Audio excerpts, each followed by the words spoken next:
بسم الله الرحمن الرحيم الحمد لله رب العالمين وصلى الله وسلم وبارك على عبده ورسوله محمد وعلى اله وصحبه اجمعين وعلى من تبعهم باحسان الى يوم الدين. اما بعد. شیخ محمد بن جمیل زیب رحمہ اللہ نے توحید کے اقسام اور فوائد میں دوسرا سوال ذکر کیا ہے. وہ سوال یہ ہے کہ ما هو توحید الرب، کہتے ہیں توحید ربوبیت کیا ہے.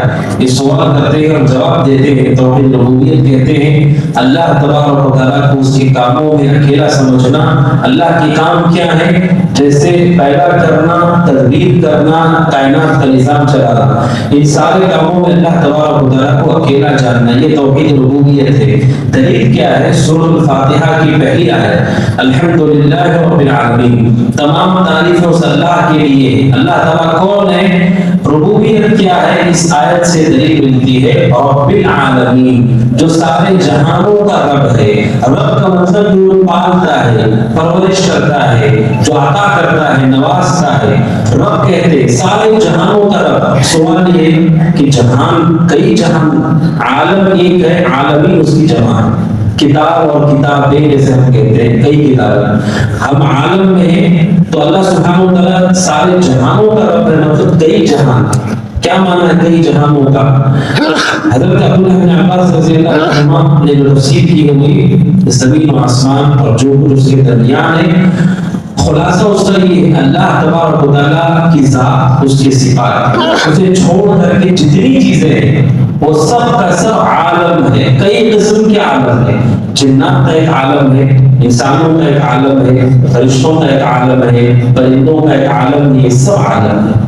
سارے جہانوں کا پالنے والا، جتنے جہان ہیں، زمین و آسمان، اس کے درمیان، اور اللہ تبارک و تعالیٰ کے علاوہ جو کچھ ہے، کل ما سوی اللہ، اللہ کے سوا جو کچھ ہے وہ سب کا سب عالمین میں آ جاتا ہے، اور سب کو اللہ تبارک و تعالیٰ پالنے والا ہے.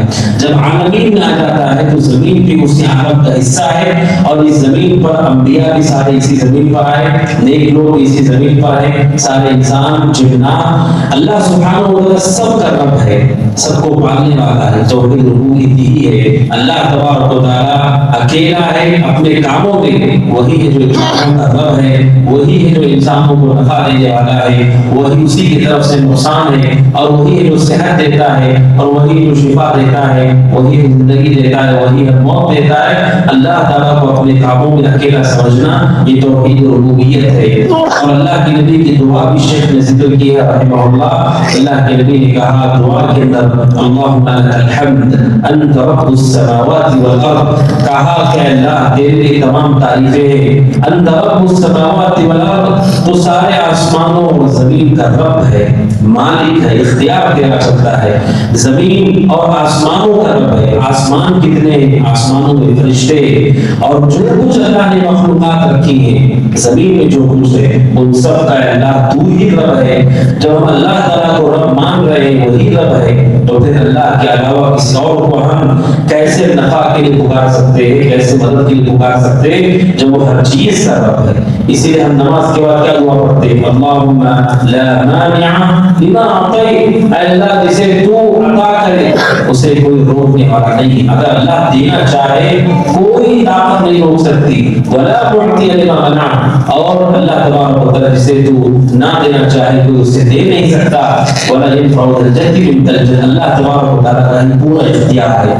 تو توحید ربوبیت کا مطلب اللہ تعالیٰ کو اس کے کاموں میں اکیلا جاننا، اور اس میں کوئی اس کا شریک نہیں ہے. کائنات کے نظام چلانے میں کوئی اس کا شریک نہیں. حضرت ابراہیم علیہ السلام نے بادشاہ کے دربار میں کیا کہا؟ اللہ کا تعارف کراتے ہوئے کہا ربی الذی یحیی و یمیت، کہا میرا رب وہ ہے جو زندگی دیتا ہے اور موت دیتا ہے. اللہ کا تعارف کرتے ہوئے کہا اللہ کے کاموں میں سے ایک کام ہے، وہی زندگی دیتا ہے، وہی موت دیتا ہے. آپ دنیا کی کسی بھی طاقت اور انسان بلائیے، کسی مرے ہوئے لاش کو آپ اسے کہیں زندہ کر دے. کون ہے جو اسے زندہ کر سکتا ہے؟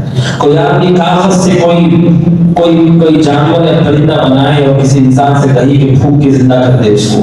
اللہ تبارک و تعالیٰ ہے جو زندہ کرتا ہے. عیسیٰ علیہ السلام کا جو معجزہ تھا اس معجزے میں یہ ہے، عیسیٰ علیہ السلام کہا کرتے تھے بِإِذْنِ اللَّهِ، اللہ کے حکم سے، اللہ کی اجازت. وہ دیتا ہے تبھی ہوگا. ورنہ کوئی انسان زندے کو موت نہیں دے سکتا. موت جس کے اوپر واقع ہو چکی ہے اسے کوئی زندگی نہیں دے سکتا ہے، وہ اپنے کاموں میں تنہا ہے. اور اللہ کے نبی کسی کو دم کرتے تھے، دم کرتے اور کیا کہتے تھے؟ اذهب البأس رب الناس واشف انت الشافي لا شفاء الا شفاؤك شفاء لا يغادر سقما. اذهب البأس، اے اللہ بیماری کو دور کر دے، واشف اور اس کو شفا عطا فرما، واشف انت الشافي تو ہی شفا دینے والا ہے. اب سوچیے رسول کو لوگ سب سے بڑا بندہ کہتے ہیں اور وہ اللہ سے کیا کہتے ہیں؟ انت الشافی، تو ہی شفا دینے والا ہے. لا شفاء الا شفاؤ، کوئی شفا نہیں مگر تیری شفا، یعنی تیری طرف سے ہی شفا ہے، تو ہی شفا دیتا ہے. اور کہتے ہیں شفا لا یغادر سقما، ایسی شفا عطا فرما کہ کوئی بیماری کا نشان نہ چھوٹے.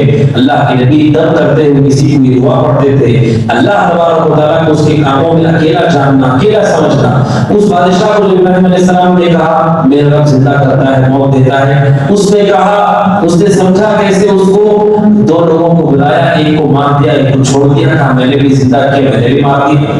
ابراہیم علیہ السلام نے اللہ کا ایک اور کام ذکر کیا، کہا ربی الذی یحیی و یمیت، قال انا احیی و امیت، قال فإن اللہ یأتی بالشمس من المشرق فأت بها من المغرب، کہا میرا رب وہ ہے جو سورج کو روزانہ مشرق سے نکالتا ہے تو مغرب سے نکال کر دکھا. فبہت الذی کفر، تو سارے کافر بے جواب ہو گئے، لاجواب ہو گئے، کوئی جواب ان کے پاس نہیں. اللہ کے کاموں کو آپ دیکھیے، زمین آسمان کو پیدا بھی اس نے کیا، رزق بھی وہی دیتا ہے، شفا بھی وہی دیتا ہے. روزانہ جو نظام دیکھ رہے ہیں، دن اور رات کیسے ہوتے ہیں، وقت کیسے چلتا ہے، سورج طلوع ہوتا ہے ڈوبتا ہے، اس کو بھی اللہ تعالیٰ ہی چلاتا ہے. پورا نظام اللہ تبارک و تعالیٰ کے اختیار میں ہے، تو پھر اللہ تبارک و تعالیٰ کا اس میں کوئی شریک نہیں. فرشتے اللہ کے حکم کا انتظار ہے، ان کو جو حکم دیا جاتا ہے اس حکم کو نافذ کرتے ہیں، اور حکم اور اختیار بھی اللہ تبارک و تعالیٰ ہی کا چلتا ہے. یہ توحید ربوبیت ہے کہ اللہ تعالیٰ کو اس کے کاموں میں، اس کے افعال میں، جیسے پیدا کرنا، رزق دینا، اختیار اور تدبیر، یہ ساری چیزوں میں اللہ تعالیٰ کو اکیلا جاننا، اکیلا سمجھنا، اسے کہا جاتا ہے توحید ربوبیت. اس پر ایمان لانا ہم سب پہ فرض ہے. اللہ تبارک و تعالیٰ سے دعا کہ اللہ ہم سب کو توحید ربوبیت پر ایمان لانے کی توفیق عطا فرمائے. آمین. وصلی اللہ وسلم علی محمد وعلی آلہ وصحبہ اجمعین. السلام علیکم ورحمۃ اللہ وبرکاتہ.